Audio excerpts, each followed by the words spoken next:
Bună ziua, eu sunt Anis Ali, am făcut cursul de Excel.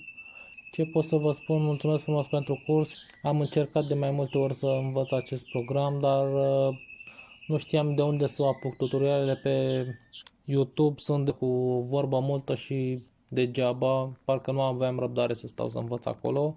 Acest curs mă va ajuta foarte mult în cariera mea de viitor în publicitate. Pentru orice muncă, ca și cum sunt persoana cu dizabilități, am nevoie de o muncă remote și cam peste tot se cere acest program. Chiar dacă am fost în stare să învăț multe programe mai complexe decât acesta, parcă n-am avut cineva să mă motiveze să mă apuc să învăț acest program, care până la urmă s-a dovedit a fi destul de ușor. Dar cursul făcut a fost foarte explicit, scurt, pe obiect, exact așa cum aveam nevoie.